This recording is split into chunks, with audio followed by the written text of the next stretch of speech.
ప్రేమను ప్రేమించిన ప్రేమ ప్రేమించబడిన ప్రేమను ప్రేమిస్తుంది. ఇక్కడ ఓమిని అనిత గారి ఎక్స్ప్రెషన్ చూడండి ఎంత బాగుందో. ప్రేమ ప్రేమ ప్రేమ ప్రేమ అని చెప్పగానే హోమ్ మినిస్టర్ అనిత గారి ఎక్స్ప్రెషను. ఎందుకని నవ్వుతారు? కవిత బాగుంది కాబట్టి మేడం నవ్వారు, దానికి ఏముంది, తప్పే ఉంది. సో విలేకరులు ఎందుకు కానీ నవ్వేది? అయితే ఈ క్యారెక్టరు అరవ శ్రీధర్ వేసినట్టయితే బాగుండేది, ఈ కవిత అరవ శ్రీధర్ చెప్పినట్టయితే బాగుండేది మొన్న అసెంబ్లీ దీంట్లో. పాప మరి ఆయనకేం క్యారెక్టర్ ఇవ్వలేదు, నాకు ఎందుకు క్యారెక్టర్ ఇవ్వలేదు నాకు అర్థం కాల. ఎందుకంటే ఈ క్యారెక్టర్ని అరవ శ్రీధర్ గారి కన్నా ఇవ్వాల్సింది, లేదంటే బిఆర్ నాయుడు గారి కన్నా ఇవ్వాల్సింది. చాలా అద్భుతంగా చెప్పేవాళ్ళు వీళ్ళిద్దరు ఈ డైలాగ్ని, ఈ కవితని. లేకపోతే ఒక నేనేమంటానంటే, గౌరవ శాసనసభ్యులను ఏమంటానంటే, ఈ కవితను మీరు అరవ శ్రీధర్ కానీ బిఆర్ నాయుడుకి కానీ అంకితం చేయమంటున్నాను నేను.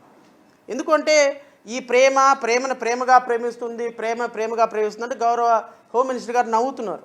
ఎందుకంటే శాసనసభలో శాసనాలు చేసేటువంటి శాసనసభ్యులు ఇంత చీప్గా, అంటే ఇంకా చాలా వీడియోలు ఉన్నాయి నేను ప్లే చేయడానికి.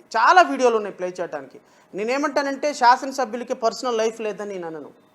శాసనసభ్యులు అనేవాళ్ళు ప్రజలతో మమేకమై ఉండాలి, వాళ్ళు కష్టపడాలి, వాళ్ళకి కూడా ఒక పర్సనల్ లైఫ్ ఉంటుంది. నేను దాని మీద కామెంట్ చేయను. కానీ జడ్జిలందరూ కూడా ఈ విధంగా, జడ్జిలకు కూడా చాలా వర్క్ ప్రెషర్ ఉంటుందండి.